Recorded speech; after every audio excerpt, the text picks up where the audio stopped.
நம்ம செய்திக்கு ஆதாரமா ஒரு வசனத்தை வாசிக்கலாம். ஆபகுக் 3ஆம் அதிகாரம் 18-19 வாசிக்க.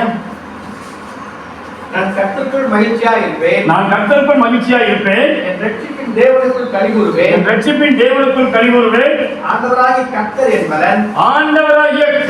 என்பவன் அவர் என் கால்களை மான் கால்களை போலாக்கி உயரமான ஸ்தலங்களில் என்னை நடக்க பண்ணுவார். எல்லா கண்களுக்கும் சோத்திரம் பண்ணுங்களா?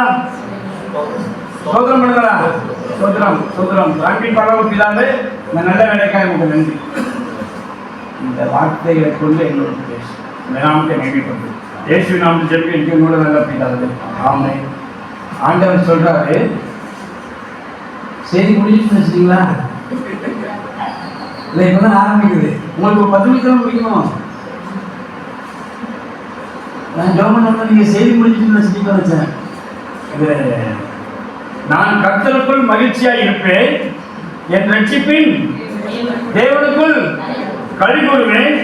ஆண்டவராகிய கர்த்தர் என் பலன், அவரின் கால்களை மான் கால்களை போலாக்கி உயரமான ஸ்தலங்களில் விசுவாசத்தில் சொல்கிறார்.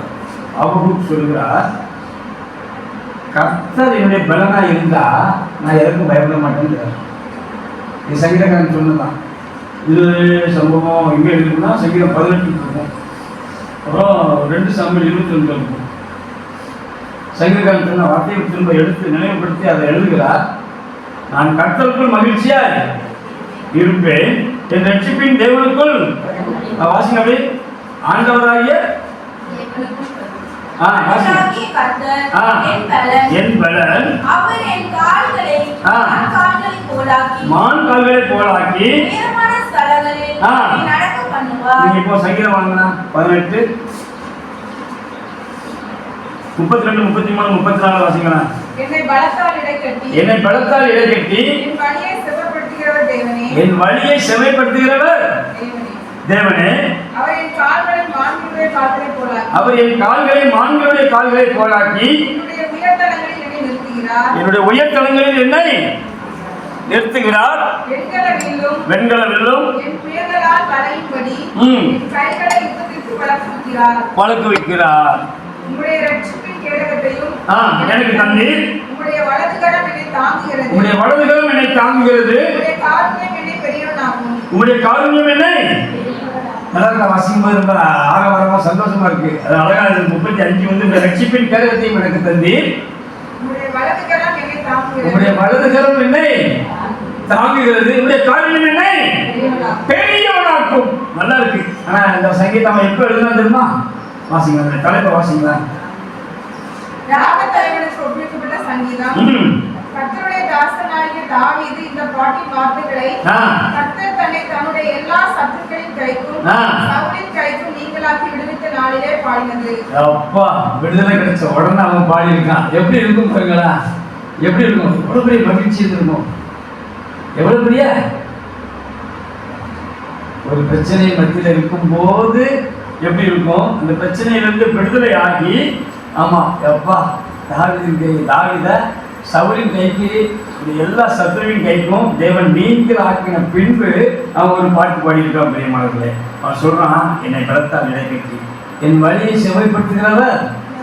இத அனுபவிக்காத ஒருத்தன் சொல்லுவான். ஆனா அந்த பிரச்சனையின் வழியாய், அந்த பாதைகளின் வழியாய் கடந்து போகாத ஒருத்தன் அதை சொல்லுவானா, அதை ஏற்றுக்கொள்வதற்கு சிலருக்கு என்ன செய்யும்? கடினமா தோணும். அவருக்கு என்ன, அவருக்கு அக்கறையா உட்காந்து பேசுவாரு அப்படின்னு சொல்லிட முடியும். ஆனா இவன் அப்படி அல்ல. இவன் அந்த பாதையின் வழியாக கடந்து வந்தவன். தெரியுமானவர்கள், பிரச்சனையின் ஊடாய் இவன் கடந்து வந்தவன். இவன் சொல்றான், என்ன சொல்றான்? அவர் என்னை பலத்தால் இடைக்கட்டி என் வழியை. இது அவரோட வேலைங்க. நான் இது கவலைப்பட வேண்டியது இல்லை. அதான் அதனுடைய அர்த்தம். என்னை பலத்தால் இடைக்கட்ட வேண்டியது யாரு? தேவனுடைய வேலை. ஆனா நான் அதை பத்தி என்ன செய்ய வேண்டியது இல்லை, கவலைப்பட வேண்டியது. ஆனா நமக்கு எல்லாருக்கும் கவலையும் பயமும் நம்ம என்ன செய்யுது? ஆளுகை செய்து ஆட்கொள்ளுது. அவன் சொல்றான், என்னை பலத்தால் இடைக்கட்டி என் வழியை செவ்வாய்ப்படுத்துகிறவர் யார் தெரியுமா? அவரின் தேவன் என்று சொல்லுகிறார். ஆகினால சொன்னா இப்ப சங்கீதம் 34 வருஷத்துல நான் கர்த்தரை தேடினேன், அது சொன்ன அவர் எனக்கு செவி கொடுத்து என்னுடைய எல்லா பிரச்சனைக்கும் நீங்களாக்கி சொல்ல. பிரியமானவர்களே, என்னுடைய எல்லா புரியுதா உங்களுக்கு? பிரச்சனைகள் தான் இருந்துச்சு. சவுல் இருந்தான், அப்சலோமை விரட்டினான். ஆமா, இவன் அநேக தொந்தரவுகள் பிரச்சனையின் ஊடாய் கடந்து வந்தான். அவன் சொன்னான், நான் கர்த்தரை தேடினேன், அவர் எனக்கு செவி கொடுத்தார். என்ன செவி கொடுத்தார் தெரியுமா? பிரச்சனை எனக்கு விடுதலை தரல, அவர் ஒரு காரியத்தை செய்தார். என்னுடைய எல்லா என்ன பயம் தெரியுமா? நான் அதை எதிர்கொள்வேன் நினைச்சா பயப்படணும். என்னை பலத்தால் இடை கட்டி என் வழியை செவைப்படுத்துகிறதுக்கு எனக்கு ஒரு தேவாதி தேவன் உண்டு. பிரியமானவர்களே, எந்த பிரச்சனையா இருக்கட்டும், அது எப்பேற்பட்ட போராட்டமா இருக்கட்டும், உங்களால கடந்து போக முடியாத அளவுக்கு இருக்கட்டும், என்ன செய்வேன் என்று நீங்கள் திகைக்கிற வேளையில அவன் சொல்றான், என்னை பலத்தால் இடை கட்டி ரோடா அலையும் போது, தெருத்தருவாய் அலையும் போது, நீங்க நிற்கதியாய் நிற்கும் பொழுது உங்களால் பாட முடியுமா? அவன் சொல்றான், என்னை பலத்தால் இடை கட்டி என் வழியை செவ்வாய்ப்படுத்துகிறவர் தேவனே. அதுக்கப்புறம் அவர் சொல்றான், என் சூழ்நிலைக்கு ஏற்ற மாதிரி என்னுடைய கால்களை அவர் மான்களுடைய கால்களை போலாக்கி என்னை நிறுத்துகிறார். வெண்கல வில்லும் என் புயத்தால் வளையும்படி யாரா இருக்கட்டுங்க, அது யாரா இருக்கட்டும், உங்களுக்கு ஒரு பிரச்சனை வருது, ஒரு போராட்டம் வருது அப்படின்னா நீங்க அதை பற்றி கவலைப்படக்கூடாது, பயப்படக்கூடாது. ஒரு கோலியாத்து வரப்போறான், அந்த கோலியாத்தை வீழ்த்துவதற்கு இன்னைக்கு தாவீதை ஆண்டவர் ரெடி பண்றார். அவன் சொல்றான், ஒரு முறை ஒரு சிங்கம் வந்துச்சு, ஒரு முறை ஒரு கரெக்ட் வாசிங்க 1 சாமுவேல் 17:34 நினைக்கிறேன். 33-34 வாசிங்களா?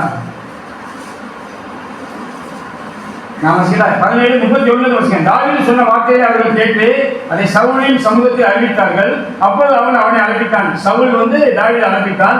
தாவீது சவுலை நோக்கி, இவனின் நிமித்தம், இந்த கோலியாத்தின் நிமித்தம் ஒருவனுடைய இருதயமும் கலங்க. கோலியாத்து எல்லாருக்கும் தெரியுங்க, 40 நாள் நின்றான். பெலிஸ்தருக்கு அவன் தலைவன். அவன் நின்று சொன்னா, உங்களை யாராவது ஒருத்தர் என்ன வீழ்த்திட்டீங்கன்னா நாங்க எல்லாரும் உங்களுக்கு அடிமையா இருப்போம், இல்லைன்னா உங்களை ஒருத்தர் வாங்க, அவனை நான் வீழ்த்திடுவேன், ஜெயிச்சிருவேன், நீங்க என்ன செய்யணும், அடிமையா இருக்கணும்னு சொல்லி 40 நாள் நின்று சொன்னான். அப்படிதான் இவன் தாண்டி அவங்க உள்ள போறான். அந்த பெருசு சம்பவத்தெல்லாம் பார்க்கறான், ஒவ்வொருத்தையே கேட்கறான். அவன் அண்ணன்மார பார்க்க போனவன் தாவீது யுத்தத்துக்கு போல, அவன் போர் வீரன் கிடையாது, அவன் ஆடு மேய்ச்சிட்டு இருந்தவன். அவன் அண்ணங்கார பார்க்க போன இடத்துல இப்படி சம்பவத்தை பார்க்கலாம். அவன் வெளிச்சம் நிற்கிறான். அவன் சத்தம் போடுறான், நீங்க இஸ்ரவேலர் தானே, நீங்க வாங்க. 9 வாசிங்க, 17-9 வாசிங்க, 8-9. பெலிஸ்தர் அந்த கோலியாத் வந்து நின்று பார்த்து சத்தமிட்டு, என்ன, நான் பெலிஸ்தன் அல்லவா, நீங்கள் சவுலின் சேவகர் இஸ்ரவேலர் அல்லவா, அவன் என்னிடத்தில் வரட்டும், அவன் என்னோட யுத்தம் பண்ணவும் சமர்த்தனானால் வேலைக்காக இருப்போம். நான் அவனை ஜெயித்து அவனை கொள்வேனே, ஆனால்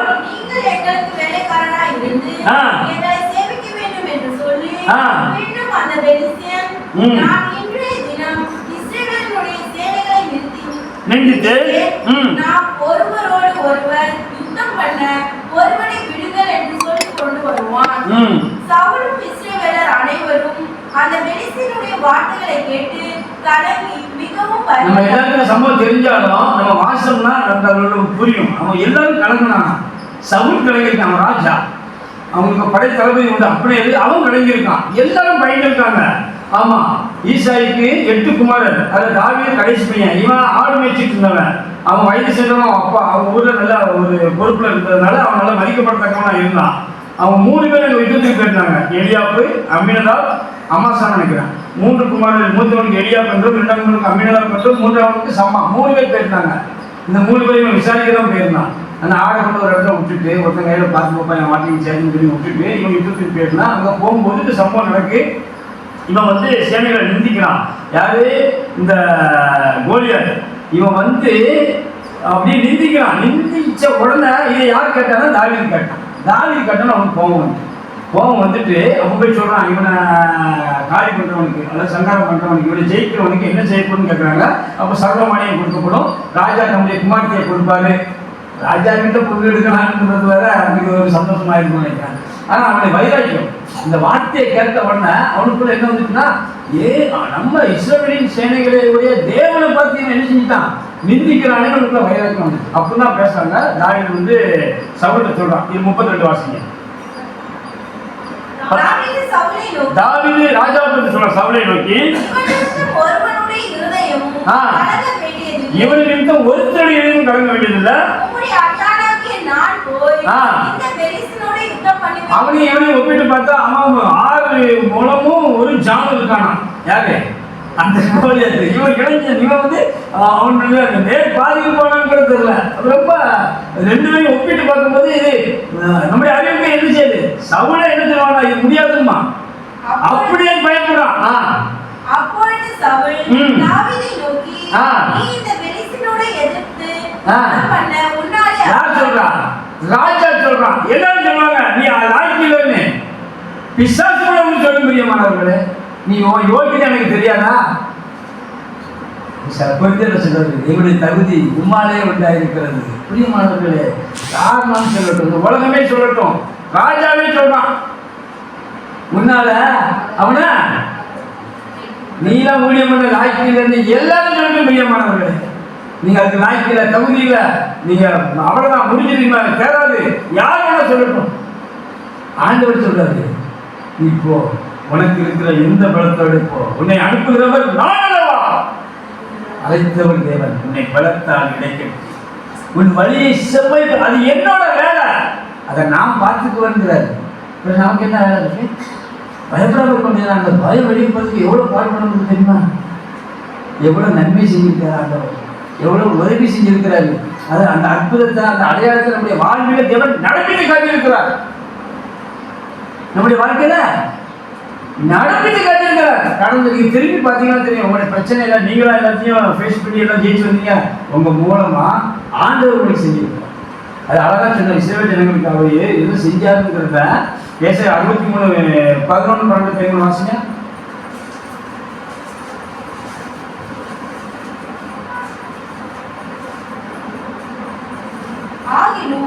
அவர் பூர்வ நாட்களையும் மோசேயையும் நம்முடைய ஜனத்தையும் நினைவு கூர்ந்தார். ஆனாலும் அவர்களையும் நமது மந்தையின் மேய்ப்பனையும் சமுத்திரத்திலிருந்து ஏற பண்ணினா செங்கடலிலிருந்து ஏற பண்ணி அப்பொழுதே இங்கே அவர்கள் நடுவிலே தனது பரிசுத்த ஆவியை எங்க கட்டளையிட்டு மோசேயின் வலது கையை கொண்டு அவர்களை தமது மகிமையின் புயத்தினால் அவர்கள் நடத்தினார். பிரியமானவர்களே, நடத்தினது ஆண்டவர். இந்த ஃபேஸ் பண்ணது எல்லாத்தையும் நீங்க ஃபேஸ் பண்ணது இல்லை, உங்க பிரச்சனை நீங்க சால்வ் பண்ணது, ஜெயிச்சது, வீடு கட்டினது, வாங்கினது, திருமணம் பண்ணது, இவைகள் எல்லாவற்றையும் தம்முடைய மகிமையுள்ள புயத்தினாலே ஒவ்வொரு நபரை கொண்டு அந்தந்த காலத்துக்கு தகுந்தாற் போல உங்களை கொண்டு உங்களுடைய குடும்பத்துல உங்களுடைய தேவைகளை, உங்களுடைய பிரச்சனையை ஆண்டவர் செய்தார். பிரியமானவர்களே, வேதம் ஒருபோதும் போய் கிடையாது. இப்போ வாங்க, இவன் சொல்றான், சவுல் சொல்றான், எப்பா நீ இளைஞன், நீ போய் அவனை என்ன செய்ய முடியாது சொல்றான், ஜெயிக்க முடியாது, எதிர்க்க முடியாது, உன்னாலே ஆகாது, உன்னாலே முடியாதுன்னு சொல்றான். அவனுக்குள்ள ஆண்டவர் போட்ட அக்கிரியை பாருங்களேன். அவன் சொல்றான், சொல்ற வாசிங்க. இல்ல, நீ இளைஞன், அவனோ தன் சிறு வயது முதல் யுத்த வீரன் என்றான். இதுல 2 காரியம் உண்மை. பிரியமானவன், எழுத்தின்படி ரொம்ப உண்மை.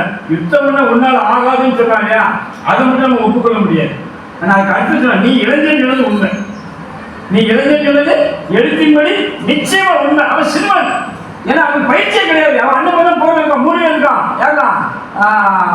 சமையா, சம்மா, எலியா, அபினதாப், 3 பேர் இருக்கிறான். அவங்களுக்கு பயிற்சி உண்டு. அப்படி இருக்கு, பயிற்சி உண்டு.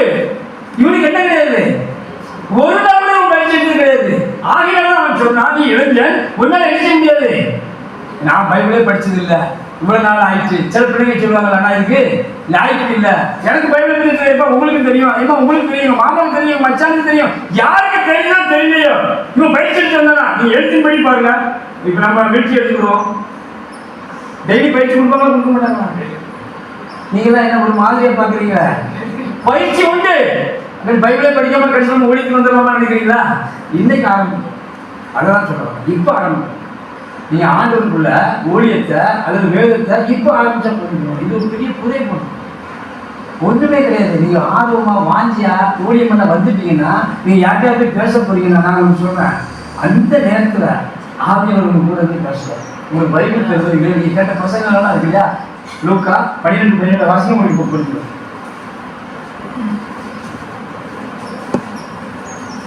நீங்க பேச வேண்டியது போட்டுக்கல, நீங்க செய்ய வேண்டியது, நீங்க நடக்க வேண்டியது எல்லாவற்றையும் ஆவியானவர் அந்த நேரத்தில் தருவார். பிரியமானவர்களே, இலைப்படைந்தவனுக்கு சமயத்திற்கு ஏற்ற, அது சமயத்துக்கு ஏற்ற அந்த சூழ்நிலைக்கு தகுந்தாற் போல அவரை பேச வைப்பார். அவர் உங்களுக்கு கல்வி மொழியாக தந்திருக்கிறார். நீங்க நினைச்சிட்டு இருக்கிறீங்க என்னால முடியும். அவன் சொன்னான், மோசே எனக்கு பொன்னவாளி திக்குவாளி, ஐயோ நான் போகலன்னா எப்பேற்பட்ட பெரிய மாபெரும் தலைமைங்க. இன்னைக்கும் இஸ்ரவேல்ல பெருசாய் மதிக்கப்படக்கூடியவர்கள்ல மோசேயும் கிங் ஆஃப் டேவிட். ஆமா, ஆறு வச்சவன். நான் ஏன் இதை சொல்றேன்னா, அவரை தரக்குறைவா பேசி அப்படி உங்க மனதில் நான் அதை கொண்டு வரல. கிங் ஆஃப் டேவிட் தான் இன்னைக்கும் அவன் என்ன செஞ்சான் நீங்க அதை யோசிக்கணும்ல. பாடிக்கிட்டே இருந்தான், அவ்வளவுதான். அதாவது ஒண்ணு இல்லை, ஆண்டவர் ஆரம்பிச்சான், ஆண்டவரோடு தான். பாருங்களேன், சொல்றா நீ இளைஞன், அவன் யுத்த சிறு வயது முதல் யுத்த வீரன். பிரியமான டெய்லி பிராக்டிஸ் பண்ணுவான். ஜிம்முக்கு போறவங்க உடம்பு நம்ம உடம்பையும் பார்த்து எப்படி இருக்கும்? இல்லை வித்தியாசம் தனியா தெரியும் இல்லையா? ஒரு ஜிம்முக்கு போற பையன் இருக்கான், அவன் உடம்பையும் ஜிம்முக்கே போகாத ஒருத்தருடைய உடம்பையும் போய் பார்த்தவனே என்ன செஞ்சிடான்? அதை மாதிரிதான் சொல்றான், நீ இளைஞன். இவன் அறிவித்து சொல்றான், சவுல் நீ ஒருத்தர் யுத்தம் பண்ண வாரன்னு சொன்னா நம்ம சவுல் மட்டும் அப்படியா நீ ஜெயிச்சிருக்கியா, சரி சரி வா வான்னா நல்ல வேலை, ஒரு நம்ம ஒரு அடிமை இப்படி அவன் அப்படி எடுத்துக்கிட்டா உலகம் என்ன சொல்லும்? உலகம் எப்படினாலும் பேசிட்டாங்க இருக்கும். நீங்க அதை பத்தி என்ன செய்யாதீங்க, கவனிக்கிறீங்களா? உலகம் சொல்லும், நிறைவானாலும் பேசும், குறைவானாலும் அதை நம்ம காதலே வாங்கக்கூடாது. நமக்கு நியமிக்கப்பட்டிருக்கிற ஓட்டத்துல பொறுமையோடே நம்ம ஓடணுமா? அசைவில்லாத ராஜ்யத்தை பெறுகிறார். நம்ம இங்குள்ள ராஜ்யம் இல்ல, அசைவில்லாத ராஜ்யத்தை பெறுகிறவர்கள். அவருக்கு பிரியமான பிள்ளையை போல வாழணுமா? எவ்வளவு அழகை நம்மோடு போதிட்டு பாருங்களா. எப்ப நீ இளைஞன், அவன் சிறு வயது முதலுக்கு யுத்தவன். அவன் சொல்றான், இவன் வாழன்றவன், இவன் நான் ஜெயிச்சவன் சொல்றவன இந்த உலகம் மனமணிவாக்க பிரியமானவர்களே. அதனால ஆண்டவர் யாரையாவது கொண்டு பேசுவார் பாருங்க. இவனுக்கு எங்க பக்கத்துல நிற்கிறான், இல்ல இல்ல அவன் சொல்றாங்க, அவன் சொல்றாங்க அப்படின்னு சொல்றதுக்கு அங்க ஆள் இல்லை, அவனுக்கு சப்போர்ட்டு கூட அங்கே ஆள் இல்லைங்க. அவன் அண்ணன் மாதிரிலாம் வந்து கேட்பான், அவன் துணிகரத்தையும் அவன் அகங்காரத்தையும் அறிவன் தான். அதில் நீங்கள் வீட்டில் போய் பாருங்க, ஏய் நீ ஏற்கிங்க வந்த உன் துணிகரத்தையும் உன் அகங்காரத்தையும் நான் நினைச்சேன். அந்த வனாந்தரத்தில் கொஞ்ச ஆளுக்கு யார் விஷயத்தில் விட்டுட்டு வந்த, நீ யுத்தத்தை பார்க்க வரலாம் வந்த, உன் துணிகரத்தை இவன் பார்க்க வந்தான். அவன் அப்பா அனுப்பி விட்டாருங்க, ஆண்டவர் அனுப்பி விட்டார். தேவ சத்தம் அந்த கோலியாத்தை வீழ்த்துறதுக்கு ஈசாய் அனுப்புறான். எப்ப நீ அந்த வனத்துல கொஞ்சம் ஆட விட்டுட்டு நீ 10 பேருக்கு அதிபதியை கொண்டு போய் இதை கொண்டு போய் கொடு, யார் மூத்தவன், ஆமா அவன்கிட்ட கொண்டு போய் கொடு, 10 பேருக்கு அதிபதினு சொல்லுறாரு அப்படின்னு நினைக்கிறேன். கொண்டு போய் கொடு அப்படின்னு எல்லா ஜாமானையும் தின்பண்டத்தை கொண்டு போய் அவர் என்ன செய்யறாரு, கொடுத்து அனுப்புறாரு. இவன் அண்ணனை விசாரிக்க வந்திருக்கான். சில பிள்ளைங்க அப்பா சொல்லும் போது, ஏப்பா நானும் பழப்பா, நீங்க சும்மா அங்க நான் ஆடு மேய்க்கப்படுறேன், நான் மேய்ச்சிருக்கேன், நான் வரல. நீங்க சில வீட்டில் சில தகப்பன்னு அதிக வேலையை செய்கிறாங்க, நான் பார்த்துருக்கேன். சில வீட்டில் எந்த வேலையை எடுத்தாலும் யாருக்கு போய் செய்யணும். ஆமாம், அது அவங்க வாங்கிட்டு வந்த ஒரு பெரிய கிருப்பைன்னு வச்சுக்கலாம், வரன்னு சொல்ல வேண்டாம். அது அவங்களுக்கு ஆர்டர் கொடுத்துக்கிற ஒரு கிருப்பை. பிள்ளைங்க என்ன செய்யறதில்ல. ஆமாம், நான் பார்த்துருக்கேன். சில வீட்டில் அவங்க பேரெல்லாம் சொல்ல முடியாது, எங்கள் மனைவி மூலமாக அவங்க உறவினர் பிள்ளைங்க செய்யாது, அவர் தான் செய்யணும். போய் ஜாமான் வாங்கி கொடுத்தோம்னாலும் அவர் தான் செய்யணும், அவர் மனைவிக்கு உடம்பு செய்யறதுனாலும் அவர் தான் செய்யணும். எல்லா வேலையும் 2 பசங்க தான் தெரியும், 2. ஆமாம், ஏன் இதை நான் சொல்கிறேன்னா, ஒரு சப்போர்ட்டுக்கு, ஒரு உதாரணத்துக்கு தேவன் நடத்துறது எப்படி நம்ம கண்டுபிடிக்க முடியும்? அவன் அப்பாட்ட போய் ஈசாயிட்ட போய் சொல்லும்போது நான் போல, நீங்க வேணா போங்க அப்படின்னு சொல்லி இருந்தா இவன் மூலமா நடக்க வேண்டிய ஒரு பெரிய ரட்சிப்பாடு என்ன இல்லாம போயிருக்கும். நான் பேசுறது உங்களுக்கு புரியுதா? பெற்றோருக்கு கீழ்ப்படுதல் அவ்வளவு பெரிய ஆசீர்வாதம் இருக்கு. இவன் அப்பா சொன்ன உடனே மனம் போது போனான். இத்தனைக்கும் இவன் இவனை பொறுத்தவரை எடுக்க மாட்டாங்க. தாவீதை இவனை கவர்மெண்ட் ஜாப் வச்சுக்கோங்களேன், அது ஸ்டேட் கவர்மெண்ட் சென்ட்ரல் கவர்மெண்ட் அந்த மாதிரி இவங்கெல்லாம் நல்ல ஒரு உயர்ந்த பதவியில் இருக்கிறவங்க. இவன் ஆடு மேய்க்கிறவன். யாராவது கேட்டா என்ன செய்ய கேட்டா, நான் எங்கள் அப்பா கிட்ட ஆடு வச்சிருக்காங்க, அந்த ஆடை பார்த்துட்டு இருக்கிறேன். அவ்வளோ மேய்க்கிறது கூட அவங்களுக்கு என்ன இருக்கும் நீ யோசிச்சு பாருங்களேன். பிரியமான தேவ ஜனமே, அப்ப சொன்னாருன்னா கீழ்ப்படிய பிரியமானவர்களே ஜெயிச்சிட்டா. அவன் சொல்றான், வாசிக்கலாம் வாசிக்கலாம். தாவீது சவுலை பார்த்து, உம்முடைய அடியான் என் தகப்பனுடைய ஆடுகளை மேய்க்க முடியாதுன்னு சொன்னதுனால ஒரு உதாரணம் சொல்றான். யார் சொல்றா? தாவீதே சொல்றான். தாவீது கூட இருந்தவன் சொல்றா, பக்கத்துல இருந்தவன் சொல்ற. தாவீதுக்கு பேசுவதற்கான ஒரு வாய்ப்பை தேவன் கொடுக்கிறார். பிரியமானவர்களே, நான் சாட்சி சொல்றான். நான் எங்க அப்பனுடைய ஆடுகளை நான் மேய்த்து கொண்டிருக்கும் போது ஒரு விஷயம் ஒரு சிங்கமும் ரெண்டுமே வந்திருக்கு. சிங்கமும் வந்திருக்கு, கரடியும் வந்திருக்கு. மந்தையில் இருக்கிற ஒரு ஆட்டை பிடித்துக் கொண்டது. நான் அதை தொடர்ந்து போய் அதை அடித்து அதன் வாய்க்கு தப்புவித்தேன். இது தொடர்ந்து போய் அதை பிடிச்சு அதை அடிச்சு வாய்க்கு தப்புவித்தேன்னு சொல்லி முடிக்கல. தொடர்ந்து அது என் மேல் பாய்ந்த போது நான் அதன் தாடியை பிடித்து அதை அடித்து கொன்று போட்டேன். தாடியை பிடிச்சு அதை அடிச்சு கொன்று போட்ட அந்த ட்ரைனிங் இங்க கோலியாத் நிற்கும் போது இவனுக்கு அது ஒரு பொருத்தாவே, அது ஒரு பெரிய பாடமாவே. அவனை பார்த்தாலும் சிறுவழி முதற்கொண்டு யுத்த வீரர்கள் இவன் கண்ணுக்கு தெரியவே இல்லைன்னா அந்த விருத்த சேதம் இல்லாத சிங்கத்தை போலவும் அல்லது கரடி போலவும் இருப்பான்னு சொன்னான். இவனுக்கு பயமே இல்லை. நான் கர்த்தரை தெரிந்தேன், அவர் எனக்கு அவன் எப்படி எழுதிருக்க முடியல, அவர் எனக்கு என்ன செஞ்சாரா? செவி கொடுத்தாரா? என்ன செவி கொடுத்தா? என்னுடைய எல்லா பிரச்சனையும் நீங்களாக்கி விட்டான்னு சொல்ல பிரியமானவர்களே. பிரச்சனை இருந்துச்சு, ஆனா எனக்கு பயமே இல்லை. நீங்க சொல்ல முடியுமா? பயந்தானே எங்களுக்கு இப்ப பிரச்சனையாவே இருக்குது. பிரச்சனையா இல்ல. இப்ப உள்ள தேவ பிள்ளைகளுக்கு பயம்தான் பிரச்சனை. பயப்படுகிறவங்க எங்க போக முடியாதான்? அது தெரியுமா எல்லாருக்கும்? பயப்படுறவங்க எங்க போக முடியாது? நான் சொல்லிருக்கோம். நம்மளுக்குள்ள வீட்டுக்கு போனா நாளைக்கு போனா வரிசையா என்ன இருக்கு? பிரச்சனை பார்த்து பயப்படாதீங்கன்னு சொல்றாரு ஆண்டவர். உங்களால என்ன ஆயிரும்? ஒரு மரம் கூட்ட முடியுமா? நேரத்தை கருப்பாக்க வெண்மையாக உங்களுக்கு என்ன இருக்கா? என்ன முடியும்? அற்பமான காரியம் சொல்லிடுறது பிரியமானது. இதெல்லாம் ஆண்டவருக்கு எப்படியா? நீங்க வீட்டில் வாசிக்க சுவிசேஷத்தை அற்பமான காரியம் முதலாய் உங்களால் செய்யக்கூடாது. நீ ஏன் பயப்படணும்? அற்ப விசுவாசிகளை என்று சொல்லுகிறார். அவங்களுக்கு என்னை பலத்தால் இடை கட்டி என் வழியை செவ்வாய்ப்படுத்துகிறதுக்கு ஒரு சர்வ வல்லமையுள்ள தேவன் இருக்க. நான் இருக்கிறாருங்க, நான் இருக்கிறேன் சொன்னாரு. யாத்திரா 3ல யாத்திரை மோசேட்ட சொன்னத இஸ்ரவேல் ஜனங்களுக்கு அவன் சொல்லியிருக்கிறான். அது 12ஆம் அதிகாரத்துல சொன்ன மாதிரியே வீட்டை செத்து கிடக்கும் போதே நகையை வாங்கிட்டு போனாங்களா இல்லையா? சொன்னது ஆண்டவர் தான். அதை யாரும் உயர்த்தமாக்க முடியாது. அவர் சொல்றாரு, குடமாய் போயிடக்கூடாதுன்னு. அந்த வாசிங்க எப்படி 12 வாசிங்க.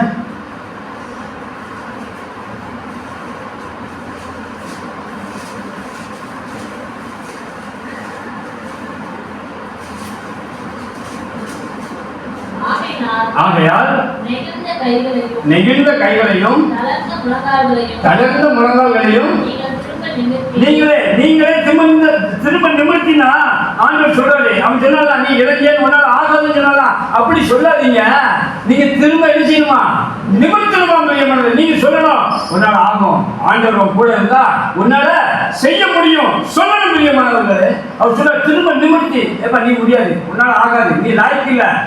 பிள்ளைங்களை பார்த்து பெற்றோரே சொல்றாங்க. எப்படி சொல்ல முடியும்? இவன் சொன்னான். எழுத்தின்படி பார்த்தா தாவீது கோலியாத்தை வீட்டிலிருந்து சக்தியானவன். நான் என்ன செய்யாது? சக்தி உள்ளவன் கிடையாது. சவுல் சொல்றான், அவன் நீ இளைஞன் பா, அவன் யுத்த வீரன், சிறுவர்கள் கூட அவன் பயிற்சி எடுத்தவங்கிறான். அதே சவுல் சொல்லுவான். வாசிங்க 17 1 சாமுவேல் 17:37 வாசிங்க. பின்னும் தாவீது ஆ என்னை சிங்கத்தின் கைக்கும் என்னை சிங்கங்களின் கைக்கும் சிங்கத்தின் கைக்கும் கரடியின் கைக்கும் தப்புவித்த என் தேவன் என் கர்த்தர் இந்த பெலிஸ்தீனுடைய கைக்கும் ஆ என்னை தப்புவிப்பார்னு சொன்னா பிரியமான ஒரு இளைஞனுக்குள்ள இருந்தது. இதுக்கு பேர் தான் விசுவாசம்.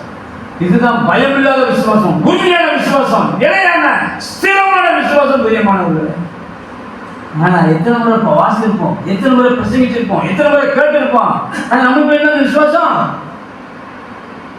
அது வர்த்திக்கப்படணும் பிரியமானவர்களே. நீங்க கடந்த வாழ்க்கையை திரும்பி பாருங்க. ஆண்டு உங்களை காப்பாற்றி வந்த நாட்களை என் பிள்ளைகளை நான் ஆதரித்தேன்னாரு, நான் வளர்த்தேன்னாரு. வாசிங்களா ஏசாயா 1ஆம் அதிகாரம் 2ஆம் வசனம் 3ஆம் வசனம் வாசிங்க.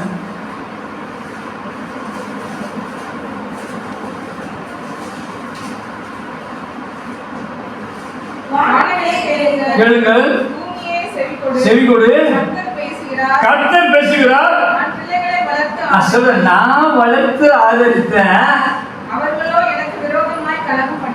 கலகம்னா என்ன தெரியுமா? பயந்தாலே தான் பிரச்சனை. நீங்க பயப்படக்கூடாது. இது நான் தகுதியா இல்லையா? சரி ஆண்டவரா, நீ சொன்னா நான் செய்யற ஆண்டவர்னு சொல்றது எப்படி? ஒரு தகப்பன்ட்ட ஒரு பிள்ளை, ஒரு தாய்கிட்ட ஒரு பிள்ளை, ஏமா நீங்க சொன்னா நான் செய்யறேன். அந்த பிள்ளைக்கு தாய் எப்படி இருக்கும்? உள்ள எப்படி இருக்கும்? எப்படி இருக்கும்? ஒரு பிள்ளை பெற்றோர்கிட்ட பேசினா எப்படி இருக்கும்?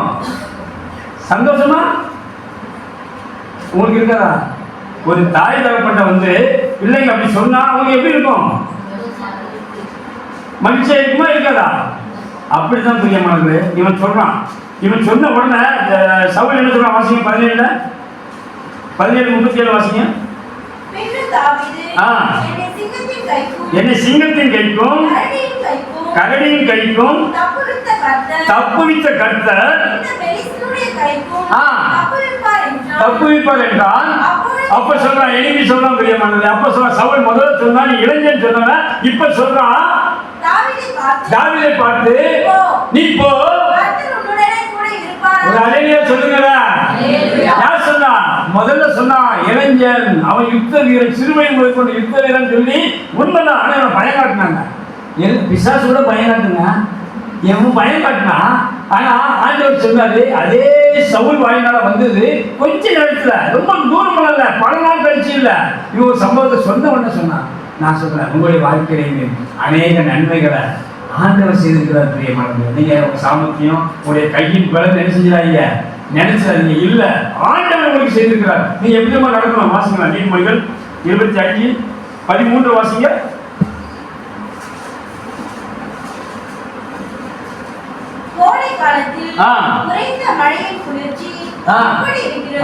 உதாரணத்தை பாருங்க. கோடை காலத்துல சரியான உச்சி வெயில்ல உறைந்த மழையினுடைய குளிர்ச்சி எப்படி இருக்கிறதோ அப்படியே உங்களை அனுப்பியிருக்கிறார் பிரியமானவர்களே. நாம் உண்மை இல்லாதவர்களா இருந்தாலும் அவர் எப்படி இருக்கிறாரா? உண்மையுள்ளவர் என்று எண்ணி, நான் உண்மையுள்ளவன் என்று எண்ணி இந்த ஊழியத்தை தெரிஞ்சிருக்கிறாரா? வாசிங்க 1:1ஆம் அதிகாரம் 12 நினைக்கிறான்.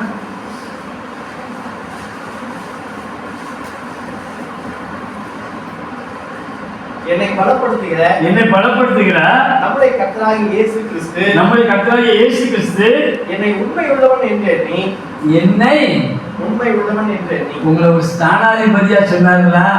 உறைந்த மழையின் குளிர்ச்சி எப்படி இருக்கிறதோ அப்படியே உண்மையுள்ள ஸ்தானாதிபதி இருப்பானா? உங்களை அனுப்பியிருக்கிறாரு, உங்களை அந்த பூமிக்கு வைத்திருக்கிறாரு. உப்பா வெளிச்சமா? நீங்க நானா முடியாது, எனக்கெல்லாம் தெரியாது, நானா லாய்க்கல, இப்படி என்ன செய்யக்கூடாது? இதை சொல்றதுக்கு அவங்களை வந்து ஆசீர்வதிச்சு மேன்மைப்படுத்தி ஒரு சாட்சியா வாழ தேவை வைத்திருக்கிறார். சொல்ற பாருங்களா, வாசிங்க.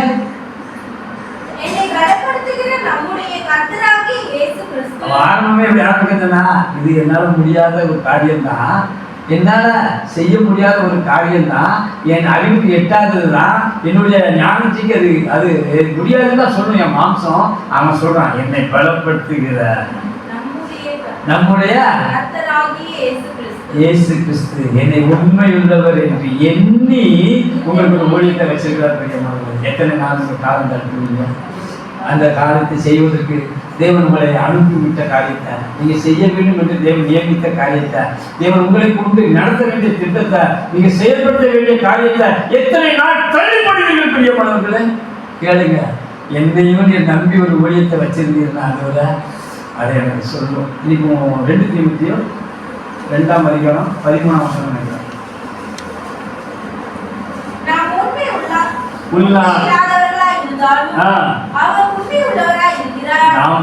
இல்லாதவர்களா இருந்தாலும் அவர் உண்மை உள்ளவராய் இருக்கிறார். பிரியமானவர்களே, இந்த ஆண்டவர் வாக்கு தத்தம் பண்ணுகிறார். அவர் ஒருபோதும் தன்னுடைய வார்த்தையை வீணா சொல்ல மாட்டார், சொல்லவே மாட்டார். பிரியமானவர்களே, அவருடைய உள்ளம் இப்போ உண்மையுள்ள ஸ்தானாதிபதியை எதிர்பார்க்கிறார். கோடை காலத்தில் உறைந்த மழையின் குளிர்ச்சி, உறைந்த மழை சொல்லி முடிக்கல. ஒவ்வொரு வார்த்தையும் வேதாகமத்தில் நீங்க படிச்சீங்கன்னா அது நம்மளை அப்படியே உருவ குத்தும். பிரியமானவர்களே, அது நமக்கு அப்படியே போஜனமா இருக்கும், அது நம்மளை உயிர்ப்பிக்கும். வேத வாக்கியங்கள் எல்லாம் தேவ ஆவியினாலே அருளப்பட்டிருக்கிறது 1 தீமோத்தேயு சொல்றாரு. என்ன 16:17 இந்த வார்த்தை வரனால கோடை காலத்தில் உறைந்த மழையின் குளிர்ச்சி, அந்த சில்னஸ் எப்படி இருக்குமா அதே போல, அது உச்சி வெயில்ல நம்ம பாஷையில அந்த சில்னஸ் கிடைச்சா எப்படி இருக்கும் அந்த மாதிரி நீங்க அவருடைய ஊழியத்தை செஞ்ச எந்த ஊழியமா இருக்கும். உங்க குடும்பத்துக்காக நீங்க ஜெபம் பண்றது உங்களுக்கு ஊழியமா இருக்குமா அந்த ஊழியத்தை செய்யுங்க.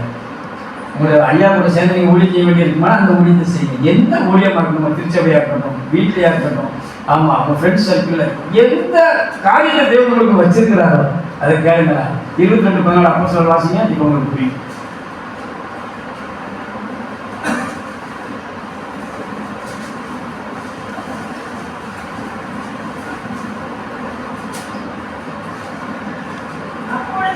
அப்பொழுது அவன் சொல்றான், என்ன எதுக்காக ஆண்டவர் பவுல் சொல்றான், என்ன எதுக்கு அவர் தெரிஞ்செடுத்தாருன்னா நான் சொல்றேன். அப்பொழுது அவன் சொல்றான், பிரசங்கத்தை ஆரம்பிக்கும் போது, அப்பொழுது அவர் நம்முடைய முன்னோர்களின், அதாவது ஆபிரகாம், ஈசாக்கு, யாக்கோபு என்புடைய முன்னோர்களை சொல்லி சொல்றான், அவருடைய தேவனுடைய திரு உள்ளத்தை பாருங்களேன். ஒரு எஜமானுடைய சந்தோஷத்துக்கு, எஜமானுடைய இருதயத்தை புனித பண்ணுவதற்கு, எஜமானுடைய விருப்பத்தை நிறைவேற்றுவதற்கு சொல்றான். அவருடைய முன்னோர்களின் தேவனுடைய திரு உள்ளத்தை நீ அறியவும் நீதிபதிகளை தரிசிக்கவும் அவருடைய திருவாய் மொழியை யாருக்கு கிடைக்கும் பிரியமானவர்களே? நேரடி தொடர்பு இருக்கீங்க ஆண்டவர்கள, நீங்க பாக்கியவான். எவ்விதமான சீரை பெற்ற ஜனம் பாக்கியமானது. நேரடி தொடர்பு அவன் சொல்றான். அப்பொழுது அவன் நம்முடைய முன்னோர்களின் தேவனுடைய திரு உள்ளத்தை, எஜமானுடைய உள்ளத்தை குளிர பண்ணணும் பிரியமானவர்களே, குளிர பண்ணணும். இவ்வளவு நாள் நீங்க வேற ஒரு வேலை படித்திருந்தீங்கன்னா அவர் அதை பெருசா இருக்க மாட்டார். என் ஆண்டவர் இறக்கத்தில் ஐஸ்வர்யம் மன்னிப்பதிலே அவருக்கு இணைந்த பூமியில யாருமே இல்லை பிரியமானவர்கள். அக்கிரமத்தில் அவர் பொறுத்தார் என்று சொல்றார். நீங்கள் பொறுத்தாரா? சரி, இன்னைக்கு விட்டுருவான், நாளைக்கு விட்டுருவான், நாளைக்கு செய்வான், என் பணியை இன்னைக்கு செய்வான், நாளைக்கு செய்வான்னு நம்ம பாவம் செய்யும் போதெல்லாம் அவரை விட்டு தூரம் போகும்போது அவர் விட்டு பொறுத்துட்டு இருந்தார். வீட்டுக்கு வாசனை மிக இறங்கிடும். அந்த ஆண்டவர் சொல்றாரு, முடமாயிருக்கிறது பிசைஞ்சு போறாம. ஆமா, எவ்வளவு சொல்றாரு 12 நெகிழ்ந்த கைகளை பலப்படுத்தி, சோர்ந்து போறவனுக்கு அவர் பலன் கொடுத்து, சத்துவம் இல்லாதவனுக்கு அவர் சத்துவத்தை பெருகப்படுத்துறது. அவர் நம்மோடு கூட பேசுகிறார். அவருடைய உள்ளத்தின் வாஞ்சை அது வெளிப்படாகும். எப்படிப்பட்ட சூழ்நிலையில் அவன் சொன்ன தெரியுமா? நான் கர்த்தருக்குள் பாடுவேன். வாசிங்க ஆகும் 3ஆம் அதிகாரம் 17 வாசிங்க. அவன் சொல்றான், அத்தி மரம் துளிர் விடாமல் போனாலும், திராட்சை செடிகளில் பழம் உண்டாகாமல் போனாலும், ஒலிவ மரத்தின் பலன் அற்று போனாலும், வயல்கள் தானியத்தை விளைவியாமல் போனாலும், இடையில் ஆட்டு மந்தைகள் முதலற்று போனாலும், நான் நடுத்தருவுக்கு வந்தாலும், அதான் அர்த்தம். பக்கத்துல வசனத்தை படிச்சுட்டு நான் நடுத்தருவுக்கு வந்தாலும் அவன் சொல்றான், நான் கர்த்தருக்குள் என் தேவனுக்குள் என்னை பலத்தால் நினைத்தட்டி என் வழியை என் பிரச்சனைய அவர் பிரச்சனையா பார்க்கிறாரு. எனக்கு என்ன பிரச்சனை? இதுதான் அது அர்த்தம். நீங்க நடுத்தணும்னு பயந்துடாதீங்க. உங்களுக்கு நான் பேசுறது புரியுதுல்ல? இது மத்தியில் சொல்கிறான். அப்போ ஒருத்தனுக்கு அத்தி மரம் இருந்து அது துணி விடாமல் இருப்பானா? அவன் ஏற்கனவே வசதி உள்ளவனா இருக்கலாம். அத்தி மரங்கள் நிறைய அவன் தோட்டம் இருக்கலாம். நிலத்துக்கு உரிமையாளர் கூட இருக்கலாம். நல்லா கட்டுப்பத்துக்கு எடுத்துருக்கலாம். திராட்சை செடிகளில் பழம் உண்டாகாமல் இருப்பான். ஒன்று கட்டுப்பத்துக்கு எடுத்தோ சொந்த பூமி வச்சிருந்தோ அவன் திராட்சை தோட்டத்துக்கு ஓனரோ அதிகாரியாவோ அவன் இருந்திருக்கான். அதுதான் அர்த்தம். திராட்சை செடிகளில் பழம் உண்டாகாமல் போனார். ஒளிவு மரத்தில் ஒளிவு மர தோப்பவனுக்கு என்ன செஞ்சிருக்கு? ஒருவேளை இருந்திருக்கலாம். இப்படி என்னுடைய வருமானத்தில் கூட தேர்ந்த கை, அதாவது நஷ்டம் எனக்கு வந்தாலும் ஒளிவு மரத்தில் பலன் எடுத்து போனாலும், வயல்கள் இருந்து தானியம் விளைவியாமல் போனாலும், கிடையில் ஆட்டு மந்தை முதலற்று போனாலும், தொழுவத்திலே மாடு நமக்கு வர வேண்டிய பணம் வரல, தாரின் பின்னவங்க தரல, நம்மளால என்ன செய்ய முடியல, ஏற்றுக்கொள்ளவே வாய்ப்பே இல்லை. தாரன் சொன்னாங்க. எனக்கு ஒருத்தர் போன வருஷம் ஜனவரி மாதம் நினைக்கிறேன் 55,000 60,000 அப்படின்றாங்க. இப்போ அவங்க பிஸ்னஸ் இருக்கான்னு இல்லையான்னு கூட தெரியல. ராமன் முடியும் உன் பேர், எங்களோட இன்னொரு கொண்டாட்டி பேர் போகப்படுது. அந்த மணி தான் கடைசியில் தாரன் தாரன் தாரன் தாரங்கிறான். இன்னைக்கு வரைக்கும் என்ன செய்யல? நீங்கள் சொல்லுவாங்க பிரதர், நீங்கள் நின்று பேசுறது ரொம்ப எளிது, உங்களை எவனா ஏமாத்தினாதான் அந்த வழி என்னன்னு உங்களுக்கு எல்லாவற்றையும் தேவன் கடந்து போக பண்ணினார். எப்படி சங்கீதக்காரன் தாவீது எல்லா பிரச்சனையும் சந்தித்து அவன் சொன்னான். சங்கீதம் 18 என்னை பலத்தால் இடை கட்டுகிறவர் தேவனே, என் வழியை செவ்வைப்படுத்துகிறவர் தேவனே. அவன் அனுபவிச்சு எல்லாருடைய கைக்கு தேவன் அவனை நீங்களாக்கி விடுவித்த பின்பு அந்த வார்த்தையை சொன்னான். முடியுமா? அவனுக்கு இப்படி சொல்லிக் கொடுக்குறதுக்கு ஆள் இருந்ததுன்னா தாவீதை போல அதிகமாக எழுத சங்கீதம் வேறு யாருமே இருக்காது. ஆனால் நமக்கு இப்போ ஏற்பட்ட வாய்ப்புகள் எவ்வளவு சாட்சிகள் சான்றுகள் நம்மளால் என்ன செய்ய முடியல, அந்த வார்த்தையை சொல்ல முடியல. நான் கடந்து வந்திருக்க முடியாது. தோல்வி பார்த்துருக்கேன், ஏமாற்றம் பார்த்துருக்கிறேன், முதுகுல கொடுக்குறதா அவரை குறிப்பறிக்கிறதா எல்லாவற்றையும் நான் சந்திச்சிருக்க முடியுமானது. நான் பெருமைக்கு சொல்கிறேன், சாட்சியாக சொல்கிறேன். அநேக உபத்திரவங்கள், இக்கட்டுகள், பிரச்சனைகள், பாடுகள், உபத்திரவங்கள் எல்லாவற்றையும் மத்தியில் ஏமாற்றங்கள் தாழ்வு கூட என்ன செய்ய மாட்டான், தரமாட்டான். ஆனால் ஆண்டு அந்த சூழ்நிலையில் நம்ம எப்படி இருக்கோம்ன்றதை பார்க்கக்கூடாது. பரவாயில்ல, மன்னிச்சு பாருங்க, விட்டு கொடுத்து பாருங்க, கீழ்படிச்சு பாருங்க. ஒருவருக்கு ஒருவர் தயவாயா எப்படி மன்னிக்கணுமா? வாசிங்க எபேசியர் 5ஆம் அதிகாரம் கடைசியா 4ஆம் அதிகாரம் கடைசியா. தயவாயும் பாருங்களேன், மன உருக்கமாயும் இருக்கணுமா? மன்னித்தது போல அது ரொம்ப கடினமான காரியமா நமக்கு தோன்றும் பிரியமானவர்களே. அதனால அவர் சொல்றாரு, கிறிஸ்து உங்களுக்கு மன்னித்தது போனா ஒன்ன நான் ஏற்கனவே உங்களுக்கு நான் செஞ்சிருக்கிறேங்கிறத சொல்லி கட்டுறேன், அதை நினைவுபடுத்துறாரு. சொல்லி கட்டுறாரு, நினைவுபடுத்துறாரு. நீ மன்னிப்பை பெற்றிருக்கிற, இப்ப நீங்க மன்னிப்பதற்கு தகுதியான ஆளை என்ன செஞ்சிருக்கீங்க, அந்த நன்மையை பெற்றதால நீங்க மன்னிக்கன்னு சொல்றாரு.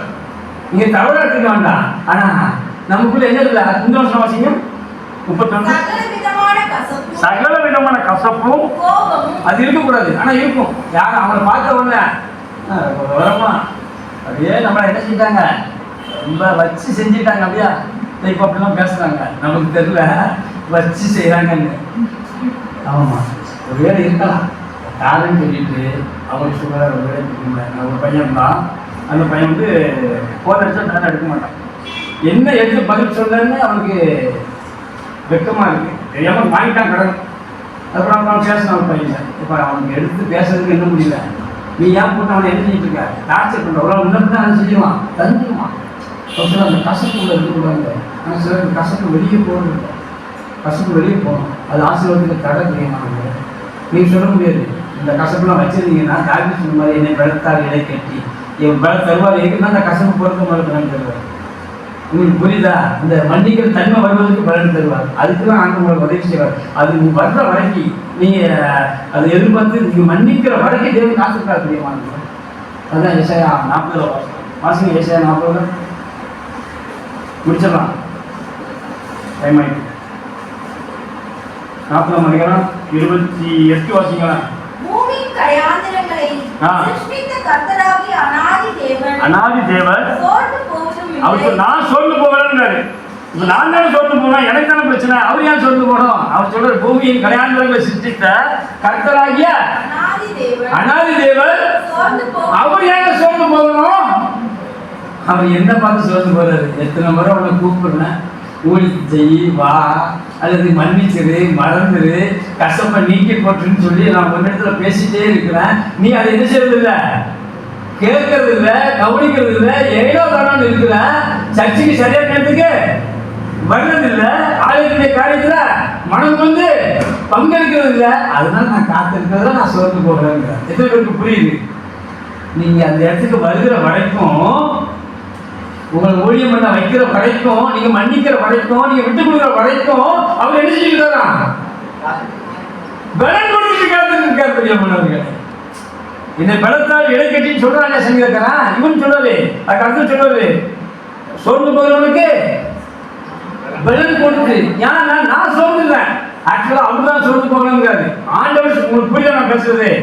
28 ஆண்டவர் சொல்ற நான் சோர்ந்து போகிறேன்னு. யார் சோர்ந்து போகிறேன்னா, சோர்ந்து போற உனக்கு, சோர்ந்து போற உங்களுக்கு, சோர்ந்து போகிற நமக்கு அவர் என்ன செய்யறா? நான் சோர்ந்து போக கூடாதுன்னு சொல்லி பலன் கொடுக்கிறாருல, அதுல அவர் சோர்ந்து போகாம இருக்கிறார். புரிய மாட்டார்கள். எத்தனை நல்லது உங்களுக்கு புரிஞ்சிருக்கும்னு நினைக்கிறேன். நான் சோர்ந்துடுறேன், என்ன ஏதாவது பேசிட்டா, என்ன ஏதாவது திட்டா, நான் இந்த ஊழியத்துக்கே வரல, என்ன கூப்பிட்டே இருக்காருல்ல, நான் இன்னும் வராமலே அவருக்கு டிகிரி கொடுத்துட்டு இருக்கிறோம்ல, அந்த சூழ்நிலையில கூட ஆண்டவர் சொல்றாரு, நான் சோர்ந்து போய் இருக்கும்போது எனக்கு அவர் பலத்தை கொடுத்து ஊழியம் பண்ண வர வைக்கிறதுக்கு, மன்னிப்பதற்கு, விட்டு கொடுப்பதற்கு என்ன பயிற்சி விட்டுட்டு அவர் சோர்ந்து போகாம பலத்தை கொடுத்தே இருக்கிறாராம். அதுல அவர் சோர்ந்து போகிறது. எத்தனை நல்ல தேவன் பிரியமானவர்களே! இந்த ஆண்டவர் உங்களையும் என்னையும் பார்த்து சொல்கிறார், எது நடந்தாலும் நடக்கலாம். நீங்க ஒரு காரியத்தை மட்டும் மனசுல வச்சுக்கோங்க, நான் கர்த்தரை தேடினேன், அவர் எனக்கு செவி கொடுத்து என்னுடைய எல்லா பிரச்சனைக்கு இல்லை, எல்லா பயத்துக்கு. எனக்கு பயம் வெளியே போயிட்டா என் பிரச்சனை எல்லாம் சால்வ் ஆக முடியும். பயம் எப்போ வெளியே போகும்? நான் சொல்லணும், என் ஆண்டவர் என்னோடு கூட இருக்கிறார், கர்த்தரில் மேற்பாராக இருக்கிறார், நான் இதுதான், வேற ஒன்றுமே இல்லை. இதை மட்டும் நீங்க சொல்லுங்க, நீங்க கேளுங்க, ஆண்டவர் உங்களோடு பேசுவார், உங்களுக்கு உதவி செய்வார், உங்களை நடத்துவார், உங்களை மேன்மைப்படுத்துவார். நம்ம எல்லாம் கடைகளை விட்டு சோதனை பண்ணலாம், கட்டளை அப்படியே ஜெபிக்கலாம். சோதனை பண்ணா சோதரம் சோதரம் சோதரம் பண்ணுறா. ஹல்லேலூயா ஹல்லேலூயா. என் மேய்ப்பராய் இயேசு இருக்கின்ற போது என் வாழ்விலே குறைகள் என்பது ஏது? என் மேய்ப்பராய் இயேசு இருக்கின்ற போது என் வாழ்விலே குறைகள் என்பது ஏது? ஆமாண்டவரா, நீர் எங்களுடைய பேசுவதா, எங்களுடைய தலைவரா, எங்களுடைய உச்ச நண்பரா, எங்களுக்கு வேண்டிய எல்லாமுமா இருக்கிறேன். நீர் எங்களுக்கு பலத்தை தருவேன் என்று சொல்லியிருக்கிறீர்களா? நீர் சொல்ந்து போகாமல் எங்களுக்கு பலனை தருகிறேன். நாங்கள் சொல்லணும், கர்த்தருக்குள் மகிழ்ச்சியாக இருப்பேன் என்று. எப்பொழுதும் உங்களுடைய நாமத்தை துதிக்கும் உதவிகளின் தனியாகிய ஸ்தோத்திரப்படி உங்களுடைய வாயினாலே நாங்கள் அறிக்கை செய்கிறேன் சொல்கிறார். கர்த்தரை நான் எக்காலத்திலும் ஸ்தோத்தரிப்பேன். எந்த சூழ்நிலையிலும், எப்பேற்பட்ட பிரச்சனை சூழ்நிலையின் மத்தியிலே ஆண்டவரா நன்மையை பெற்றும் போது மாத்திரமல்ல, எப்பொழுதும் நாங்கள் உங்களை சோதரிக்க, உங்களை துதிக்க நாங்கள் கடனாளிகளாக இருக்கிறோம். ஆண்டவரா, நீர் எங்களை பாராட்டின அன்பு பெரியது. எல்லாரும் சோதனை பண்ணுங்களா, இந்த அன்பை பெற்றிருக்கிற நாங்கள் பாக்கியவான்கள். ஆண்டவரா, அதை அறிந்து உணர்ந்து ஒரு சாட்சியை கேட்கக்கூடிய பாக்கியத்தை எங்களுக்கு தந்திருக்கிறேன் என்று சொல்லி நாங்கள் உங்களை உயர்த்தி எங்களுக்கு திரும்பி தரோம். வார்த்தைகளை நாங்கள் அவனை பெற்றிருக்கிறோம், அவைகள் நடக்க திரும்பித்தார். ஆசிரியர் குடும்பத்தை ஆசிரியர் வந்திருக்கிற ஒவ்வொருவரையும் ஆசிரியர், ஒவ்வொருவரையும் பேர்களை தனித்தனி நம்முடைய கற்ற ஒப்பு கொடுத்தோம். நம்முடைய நாமம் மையப்பட்டோம். மீட்பது நிச்சயமாக இயேசுவின் நாமத்தில் ஜெபிக்கிறேன், ஜீவனுள்ள நல்ல பிதாவே. சேர்ந்து சொல்லலாம்.